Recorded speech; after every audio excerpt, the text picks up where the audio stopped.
What is up, everybody? It's Blake, the Scholar of Magic, and today, Meria said to Greasefang, "Hold my beer, brother. Hold my beer, sister. I got this." That is true. They are both ladies, Greasefang and Meria, and who would have known? They would be the perfect commanders for vehicles. I just couldn't ask for a more exceptional card to play, and this is a culmination of, I would say, a couple of years since Kamigawa came out. That's what, 2022. And I think we got all the components that we need for a sweet Gruul artifact reanimator vehicle deck. So I'm excited to share this one with you today. In the middle, we have our commander, Meria, the Scholar of Antiquity. We get access to those red and green colors, which is really nice. She plays probably more green than anything else because she creates like an abundance of mana. She is like basically like a very glorified mana dork in that manner, where she'll basically act like kind of like what is the fanatic of Ronus? She's kind of like that, like in that manner where she'll basically, in normal games she'll be producing like pretty fast, about 4 mana. Through artifacts, just by tapping non-token artifacts. She does that pretty consistently, I would say. Then you have another component, which is like the impulse, which is like the red in her. And we can actually tap down 2 non-token artifacts at once, and then we can impulse draw. So we basically remove a card from the top of our library. That would be exiled. And then we could play it for that turn only. So that's another interesting aspect. You're never quite dead with this card. You're always going to be looking. You can always fish for answers. Whether you find them or not, that's another thing entirely. But I definitely got out of my comfort zone for this particular deck. Typically, I make like very aggro center decks, and I barely play like kind of any board, like major, board interactions. Like I guess you would say like a control style or maybe a more long game kind of avenue. I think I've been pretty, if you notice my videos, I'm pretty to the point, wanting to just kind of get in for that, quick and effective damage and kind of maximize results. But for this particular one, I kind of got to thinking, and I was just kind of meditating it one morning, and I was like, well, I think I could just make like a more like off to the side type of play style where I'm playing like a lot of board wipe interaction in the red colors. So like a lot of 3 damage to each creature, a lot of 5 damage to each creature in Planeswalker, or even like a Blasphemous Act. Spiteful Banditry comes to my mind as well. Like all of those kind of worked it up. And it's kind of special with Meria because Meria and artifact vehicles are kind of match made in heaven in that manner, because if you can imagine creatures, they basically sit into like what would you say, like a space of the Magic the Gathering board. And basically, if they have this creature type, they kind of exist amongst the other creatures. Your opponent's creatures and your creatures, they kind of exist in that space. There are definitely certain cards that say like do 5 damage, for instance, to all creatures on the battlefield, right? And that would also affect your creatures as well. It would affect your opponents and yours. However, the thing about vehicles is that they're not just creatures per se, and they're not even considered a creature type. Actually, they're considered a vehicle. So let's get right into this. I kind of already set this up so you kind of can get introduced to this. So we'll bring this right in the center. And this is kind of like the real enthusiasm, right? Playing this card probably is, maybe not in our best interest for the 99. It's the spirit, though, of the deck. That's like what we're kind of instilling. And artifact vehicles, like I said, are not creatures. They're just artifacts, so they basically sit in a realm amongst the other artifacts, right? And basically, artifacts only, interact or become creatures under certain requisites. For instance, this artifact vehicle will have to take another 2-powered creature. For instance, Meria could be that 2-powered creature, for instance, or she's 3-powered, but she would meet the requisite of 2 at least. So you could basically tap Meria if she was untapped with this particular card, and that would meet the requisite for the crew. This card would no longer be considered just an artifact vehicle. It'd actually become an artifact vehicle creature and would be able to interact amongst other creatures. So that's kind of like how vehicles work if you're not like kind of, versed in that kind of manner. This one doesn't have any like particular enter the battlefield triggers or anything. It's pretty vanilla on the face value. It's just like a 2/4 creature in that manner. With actually not the best of crew cost either. I mean, there's vehicles that have much better crew costs, like a crew 1, for instance, is much better. So I mean, it's all right on face value. It's the ability that's really interesting for this one. So if Meria is on the battlefield, you can actually tap the Mech Titan core for mana in any capacity, whether it's a creature in that creature realm or in a vehicle realm. It's a non-token artifact. You can tap it for mana, and you can, for instance, if you have 4 other artifact creatures or vehicles on the battlefield and this Mech Titan core, you can pay that 5 cost and they'll meld. They'll meld into this. Dun, dun, dun, dun. The Mech Titan core. Mech Titan is all colors. Flying vigilance, trample, lifelink, haste. This thing's a headache. And you know what? Opponents hate to lose to this thing on Arena. Like, it's like might be like their arch nemesis. They'll be thinking they're popping off, but no, they're not popping off. We are. If we are assembling the Mech Titan, we're getting in with that 10 damage in the air. This thing is really hard to like deal with, right? And what's actually really interesting about the Mech Titan is even if it gets removed, it still like will unload all its vehicles back that kind of, put it together in the first place, except the Mech Titan core itself.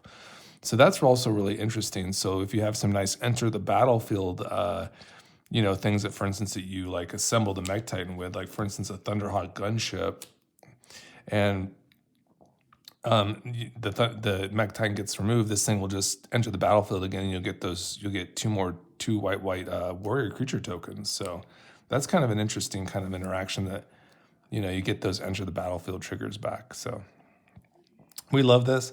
10 lifelink, to yourself, 10 damage to your opponent is really, really deadly. And it's just has that vigilance. So it's just like really good defender as well. It's just amazing. What an amazing card that is. What a cool card. And I got the sweet token. This is not cheap.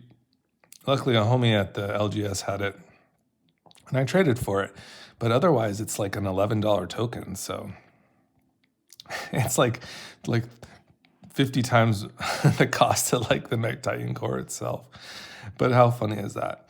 So those are kind of like the spirit of the deck. Obviously, we're playing like lots of creatures and such. Lots of vehicles and such. So let's just kind of get into some of the newer cards. I do have a few coming in on the way, but we can kind of talk about the ones I got here. This one's the Thunderous Velocipede. And this is like a nice Meria card because it's just costs green mana, and Meria just produces like the green mana when she taps other artifacts. So if you have a pretty hot start and you have Meria out like at a reasonable rate, you might have like 3 other artifacts that are just kind of chilling. And then this would meet that 3 casting cost. And you just have your Thunderous Velocipede enter, and that would just be great. On an early turn sequence, and you make all your other vehicles much stronger. Your smaller-ish vehicles and creatures will enter with an additional 1/1 counter on it if its mana value is 4 or less. Otherwise, it enters with 3 additional 1/1 counters on it instead. So our Surge Hacker mechs are going to come in a little bit stronger. Our Weather Light's going to come in a little bit stronger. Most of our vehicles are just going to enter a little bit stronger. Well, actually a lot of it. That +1/+1 is going to stack up. It's going to help us keep in the game. And it doesn't have like an unreasonable crew cost, you see. It's just 3 to crew, so it's a good defender. Nice 5/5 body. Additionally, we have these kind of mega cards that we're familiar with from Greasefang. Obviously, in the mirror, like obviously I would prepare probably, like a lot more graveyard hate, like probably an unlicensed hearse, and which is actually not that bad of an idea. I think instead of Tormod's Crypt, I'm actually going to run an unlicensed hearse. So that's why I'm doing this. I love doing these deck texts. It's kind of opens me up to kind of like the ideas of what could I possibly play against that, you know, I would want to have if I was playing against like a mirror match against another vehicle deck. And an unlicensed hearse would definitely be that card, and it fits perfectly in here because it is a vehicle. So the Reaver Titan is just a monster, right? It's that 7-costed card that when it attacks, it's going to deal 5 damage to each of your opponents, which is great. And then it also has that protection from mana value 3 or less. So if you're swinging on this soon enough, and your opponents haven't really set up with you know, things that they want to block with that are, you know, have mana value of, you know, 3 or more or 4 or more, then this is going to be great. This thing is probably going to get in and deal another 10 damage. So just having that protection from mana value 3 or less, that also protects it from like the instants and sorceries, like those like kind of smaller-ish like interactive pieces. Just kind of gets through all of that stuff at once. So yeah, the Reaver Titan is definitely like, you know, it's definitely a nutso card. And this is just another thing that you want to think about with the Mech Titan. We're going to definitely have vehicles that produce tokens. Hopefully, like we'll have some that will produce the Necron artifact warriors. This one just produces Astartes warriors, so they're not artifact creatures. Like I said, though, we want artifact creatures, though, for the Mech Titan, because to assemble the Mech Titan, you need more artifact creatures and vehicles, and we're going to probably have to get those from tokens. Unfortunately, this one just produces like 2/2s that are not artifacts, but most of our vehicles will produce other artifact creatures. So that'll be very good for the Mech Titan core. Otherwise, this card is just amazing in general because it will give flying to all our creatures and such when this thing actually attacks. And it just creates some nice bodies. So we do love the Thunderhawk gunship. I also should have an Essica's Chariot in here as well. So definitely want to kind of like think of like my, you know, kind of choices here so far. We're going to get into some of the muscle here. See how I did that? Yeah, this is literally the muscle because these vehicles are extremely strong. And this on face value doesn't look at, like a vehicle at first, but you can play it for that more than meets the eye cost, for that 3 cost. And this actually would be a vehicle, which is kind of fun. So we have Slicer in here, and Slicer definitely fits like kind of our mid-range kind of profile. And I'll definitely be kind of like, you know, kind of demonstrating that. So once again, think about your vehicles. They just kind of sit to the side.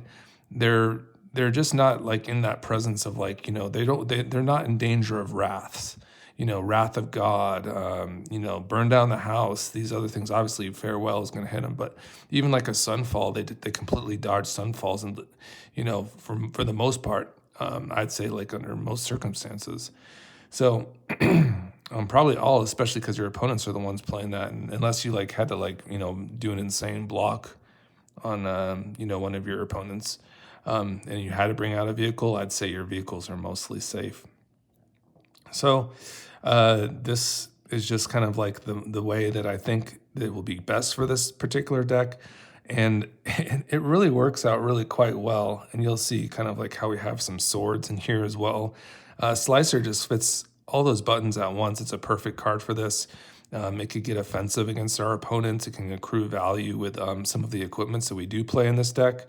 And there is reasons we play the equipments, and they're mostly from Meria, but for Slicer, it'd be wonderful too. And this thing has double strike too, which is really amazing. So yeah, that's a really cool card.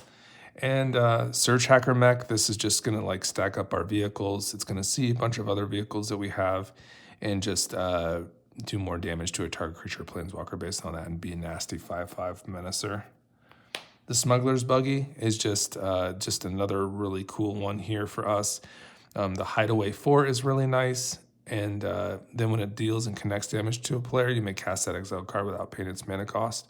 If you do, return Smuggler Buggies to its owner's hand. So that one's pretty cool. You know, it is. I think it is much better for the Greasefang, though, isn't it? Because you do have to pop it back to your hand and then recast it. So I think I'm glad I just kind of stuck in all the Greasefang artifacts that I know are really cool. This one is really good in Greasefang, but maybe not as good as Meria. So yeah, that'll probably be like the Essica's Chariot. That's no problem there. We do love the Weatherlight though.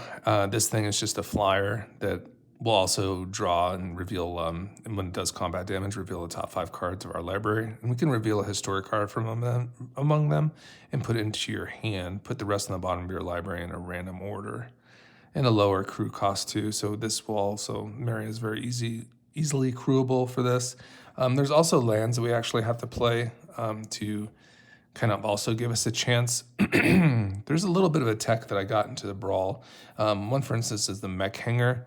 So for instance, if we don't have crewers, like we might have lands or artifacts, there's also one called something Matrix from Aether Drift as well. I'll definitely be including that. That's a nice one too, because it will also crew vehicles freely, which is really good by paying 2 into it. So yeah, there's a lot of support for the vehicles, and they're just really great. So here's a Nautiloid ship. This is the one where it enters the battlefield and basically exiles an opponent's graveyard. And then whenever this thing connects, if there was any creatures amongst those, you can actually just put those under the battlefield under your control. That you just choose one of them. So it's fantastic. Here's Night Paladin. This one just has a really decent enter the battlefield trigger. So just really nice. It just deals 4 damage to each opponent, a really low crew cost, and a 6/6 trampler. Beautiful. Probably one of those other kind of Warhammer cards that are probably gaining value, right? They're so good. Here's a Sky Sovereign. This is if you are a Hearthstone player, this kind of reminds me of a battle cry. This is a good example of a sweet battle cry where it's entering the battlefield and doing 3 damage to a target creature or player. And then when it attacks, it also will deal 3 damage to another target creature or planeswalker not player. And then it will just do 6 to the face because it's just a nasty flying thing. It has a very low crew cost. So just another fantastic card. Here's the Cyber Ship. This one is the kind of the vehicle that's actually going to produce those Cyberman artifact creatures. So we really love it. And it's just an 8/8 flyer. It's really nasty. Here's a Necron Monolith. This kind of fits our game plan for not only perhaps creating some Necron Warrior artifact creatures based on the amount of cards we mill and finding creatures amongst those milled cards. In addition, it's also going to mill cards, which we want to see. We want to see more cards in the graveyard, and it's just another flying indestructible crew for it's nasty. Here's the Rolling Hamsphere. This one's going to be really cool too because when it attacks, it creates more hamsters. It will do damage, based on the amount of hamsters that we have on the battlefield. So it's going to do 3 upon attacking. And this thing's going to get stronger and stronger the more times we attack with it. So there we go. So that's some of the muscle there that we kind of got going on. I really love haste enablers with this particular deck, like Swiftfoot Boots, Lava Spur Boots, and also just Lightning Greaves, of course, is just fantastic because this is just going to go give haste to anything. And it's really, really nice. They're low equip costs, so giving our vehicles haste when Meria is on the battlefield is just really fantastic. Just sliding some boots over, or Lightning Greaves, or either of these boots. It's just a really good play style. Gives them a little protection as well. I just really like doing that. It's just kind of a very rewarding thing to get the vehicles up and running really fast. Kind of like that Greasefang effect. So what makes this deck kind of more special than some of the other decks that I have made in recent memory is that it wants to play a longer game and kind of have a gotcha moments for the opponents. And a crew value in a way where we're going to be really dictating damage and removal to the board, the creature board, while preserving our basically artifacts to the side. Our vehicles will be protected, and also giving a chance for our creatures that do have stick on the battlefield, give them a chance through those different types of spells. So there's definitely some ways to do that. For instance, the Sword of Forge and Frontier and the Sword of Fire and Ice. These 2 cards both will grant protection from red. Sword of Fire and Ice does red-blue, and Sword of Forge and Frontier does red-green. So that pro-red protection from red is really good because if we have this equipped to, for instance, the Meria, and we cast down and burn down the house, she'll be unaffected by it. And it's just kind of nice. This is just always a good thing to have, especially if we're going to have some double strikers as well, like a Phyrexian Dragon Engine or a Slicer. These just get even more valuable. So we just love the fact that we can play these really nice swords here. I've never been sad about a Sword of Forge and Frontier, Sword of Fire and Ice with Meria. Slamming in, getting some cards, affecting the board, removing some things, or just playing extra lands and giving more looks at things. It's always been very effective play style for her. Additionally, we can play these protection cards as well. So a Mithril Coat, that will just be very excellent as well. That could be played at instant speed or flash, meaning that you can play on your opponent's turns. And this thing also has an indestructible, which is nice. And then we can attach it to Meria for free when it enters the battlefield, which is really cool. That's a really nice kind of interaction. And it could serve us very well, especially with some of the things we're going to be doing to the board.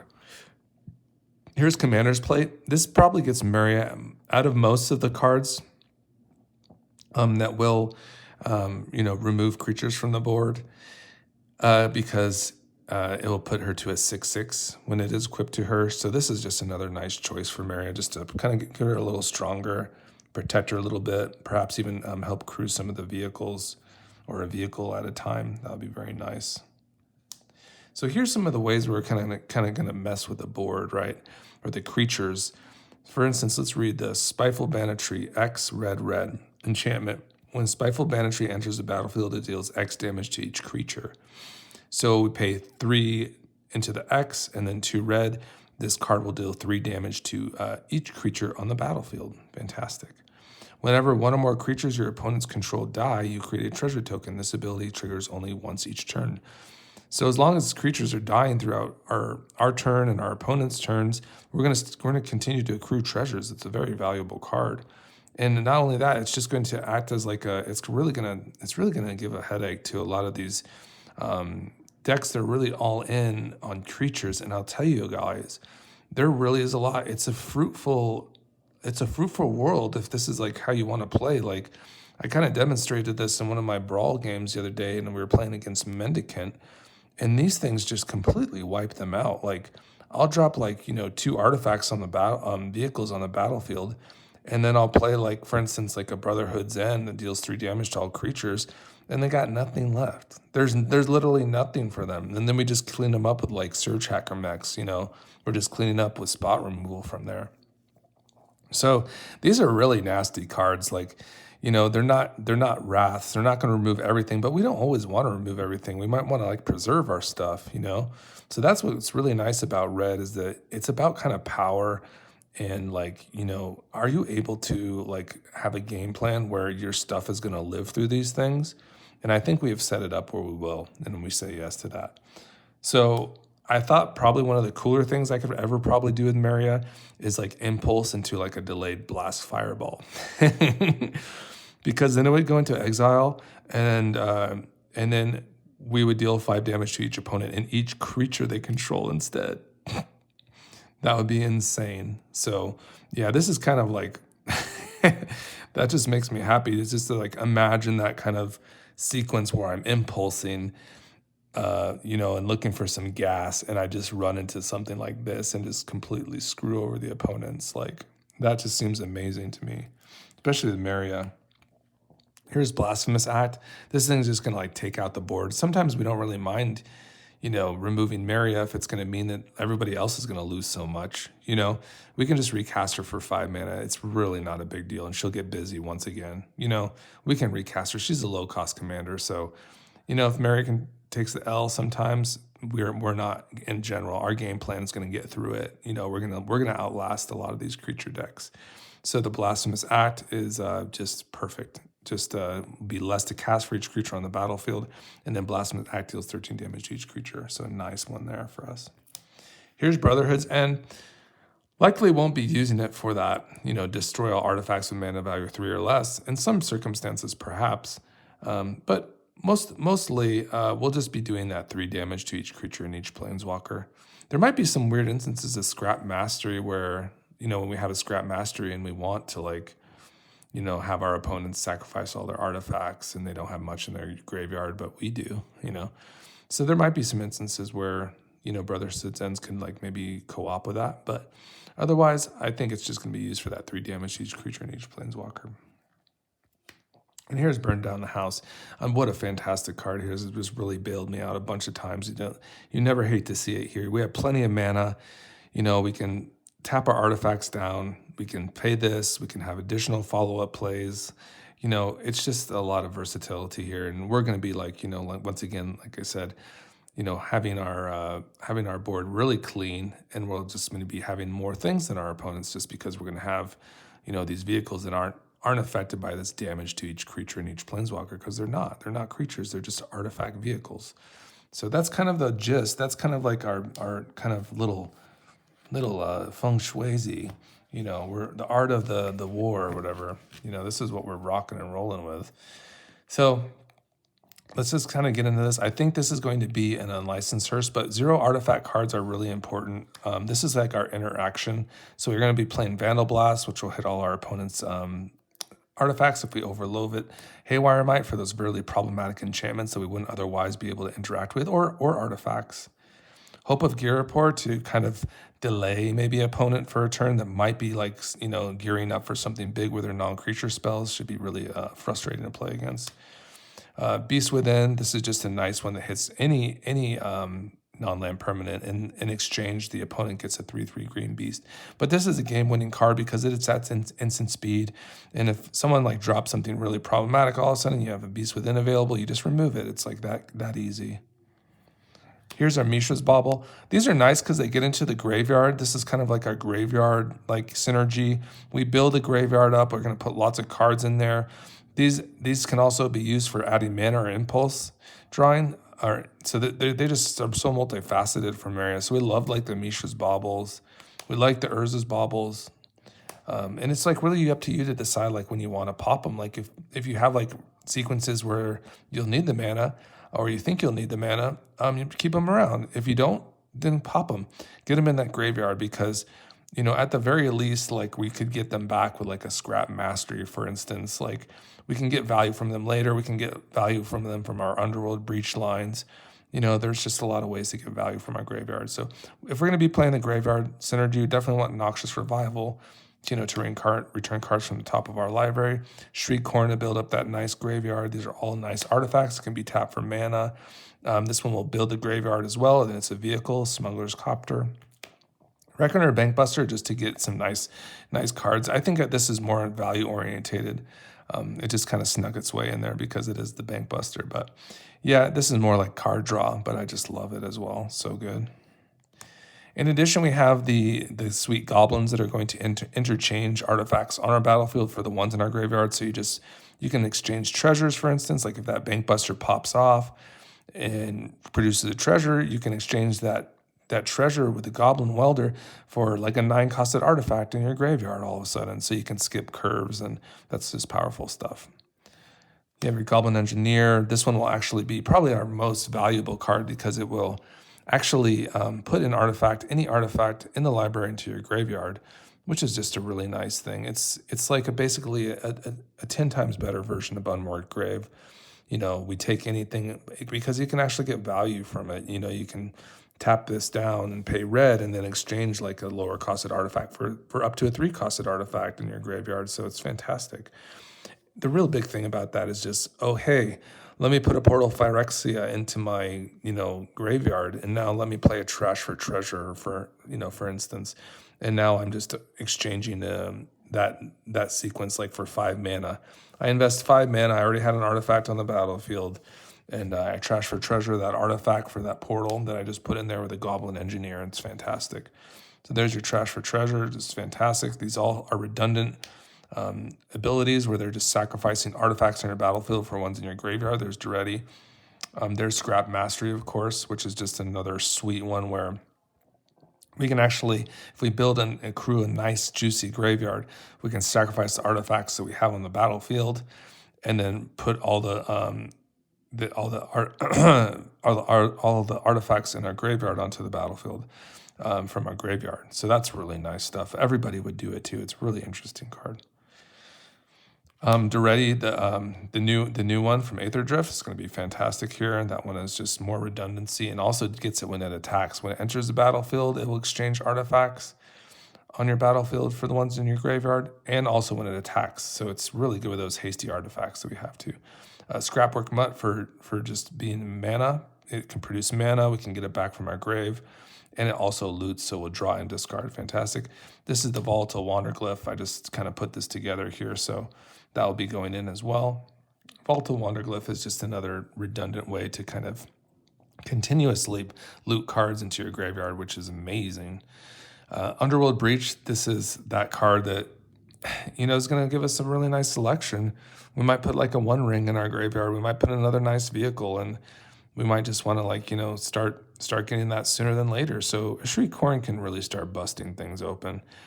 And amongst the other artifact creatures that kind of are, continuously milling cards as well, along with, some nice wheels, we're going to definitely be like having a good time with Underworld Breach and getting some nice value. It's not going to be like a combo card, but it will do well. Mesmeric Orb is one of those cards that really fuel your Underworld Breach, really get your things cooking so you can have some nice turns with that. Just mills cards into your grave, just based on the amount of tap permanents you have on your upkeep, I believe. Oh, it's just whenever a permanent becomes untapped. So yeah, during your upkeep, that will happen.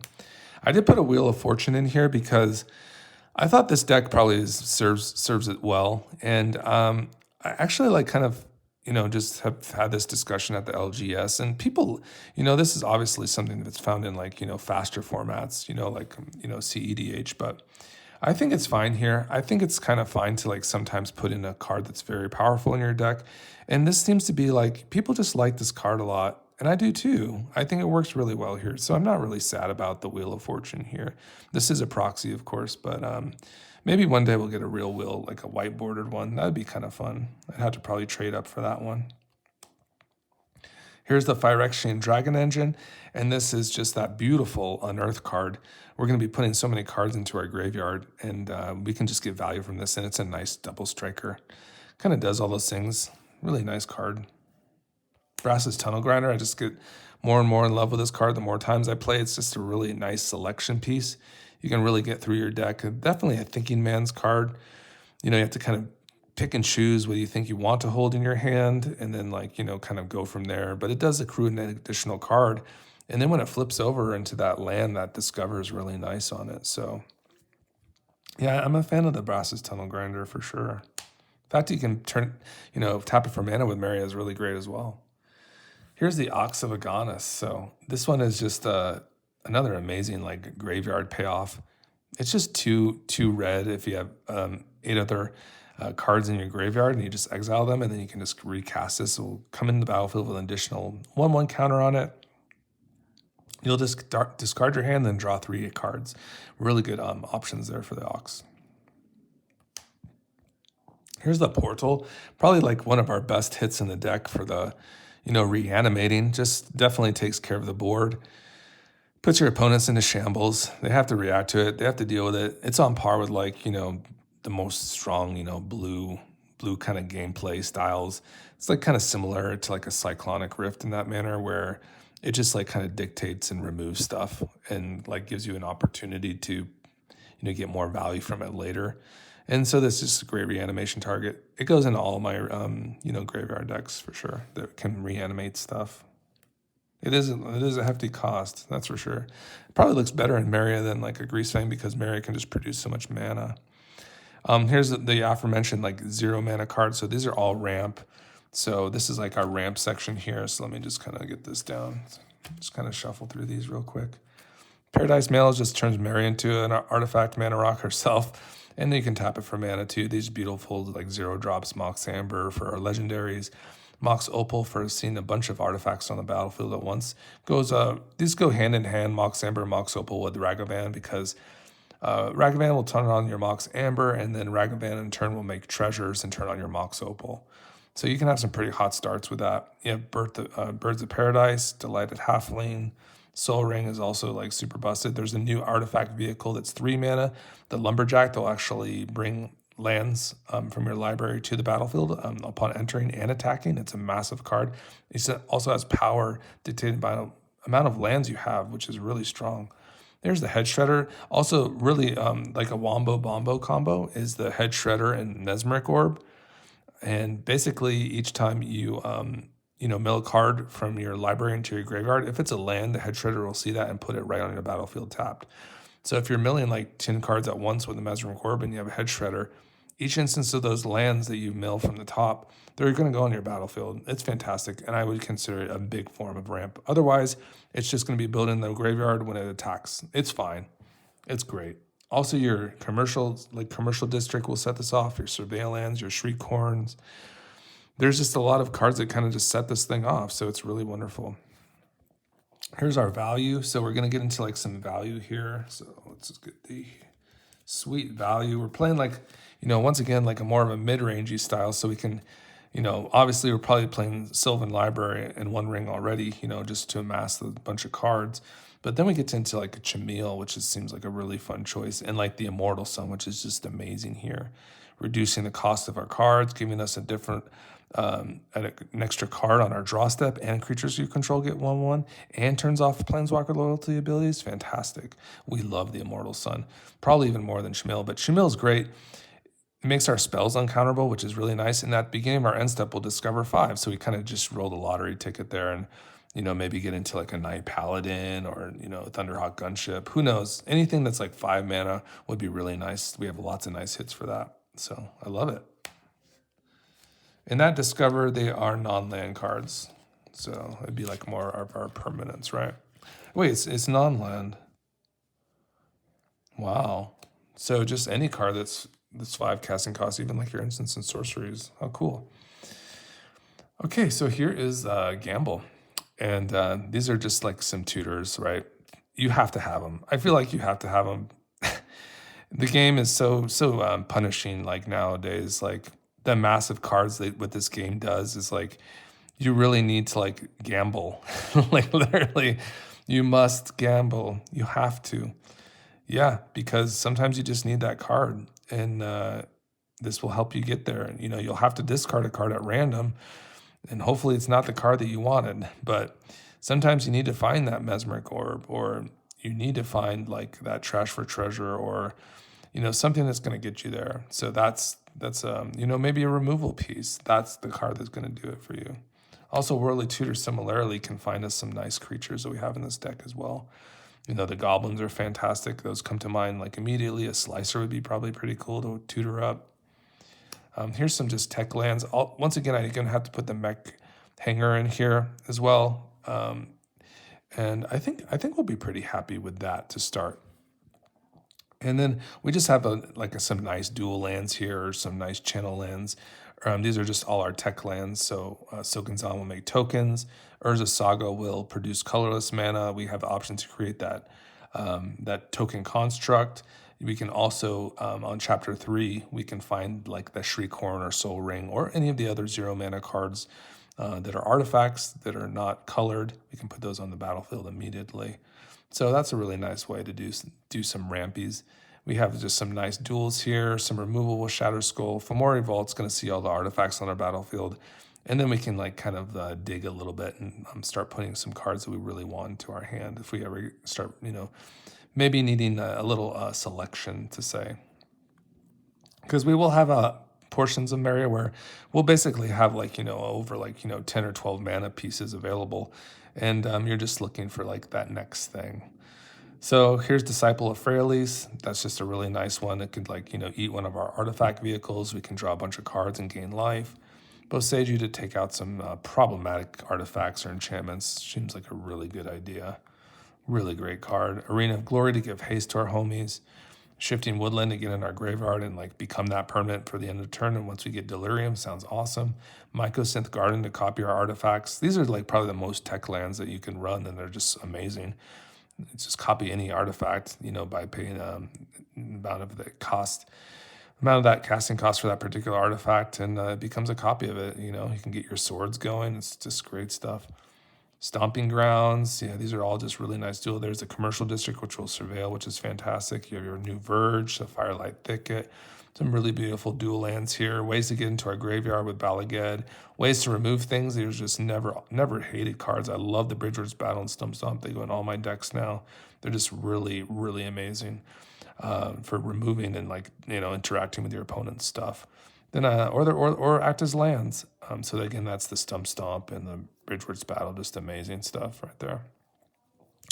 And then we have our fetch lands here. A couple of fetches, nothing too crazy because we are playing the Thundering Lumberjack, so we do need to put about 4 basics of each. I felt that was good in testing. We never ran out of basics. You know, it got close, you know, but we'd always have something to kind of get from the library with that card. So yeah, that was the deck. I'll kind of remind you of the giveaway here. Just comment on the video. You'll be eligible for these.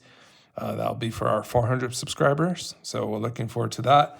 I did notice that Meria the Sentinel Worm kind of went up in price lately. I have a few of those cards, you know. Check these out. I just had these like sitting in my binder, like in my, like, you know, whatever binder. Now they're a couple dollars. So maybe we can like do that, you know, maybe once we get closer to the 400, maybe we can put in like this foil edged Meria. That'd be kind of spicy. That'd be really spicy, huh? So yeah, I'm excited. I did for the video, I did put in the non like anime art or the non-showcase art for the Mech Titan because like just I think people would recognize it more readily. But I'll definitely be putting this version in my deck. So that's very cool. The Mech Titan core there. Is there anything else that was over here that's cool? Yeah, that was about it. So let's just kind of look through the deck here. We have to add our Chariot. Definitely be getting a Chariot in here, but I'm so happy to like kind of get into a new kind of, you know, stage of my Magic playing. This feels like kind of a graduation almost because I would never play like a deck that would kind of interact with the board so much and kind of commit to it. You know, I rarely play like, you know, cards that kind of have mass implications to creatures and maybe bomb their own creatures like this stuff. You know, really committing to this kind of play style with all these kind of board wipes. In red, no, not anything like this, no. So it feels good. It feels good, and I feel like this is going to hang out right with my Greasefang deck. They're going to be next to each other because they share cards. So I have like a deck box that will house both the decks next to each other, so I can really readily interchange and kind of, you know, explore the archetype and be very happy about it. So yeah, I'm very excited about this. Hopefully you guys did too. Like and subscribe if you did, and share with some of your friends. I'd appreciate it. Share with the other channels that maybe you know hang out with, or their Discords. I would appreciate it so much. Have a great day. Bye-bye.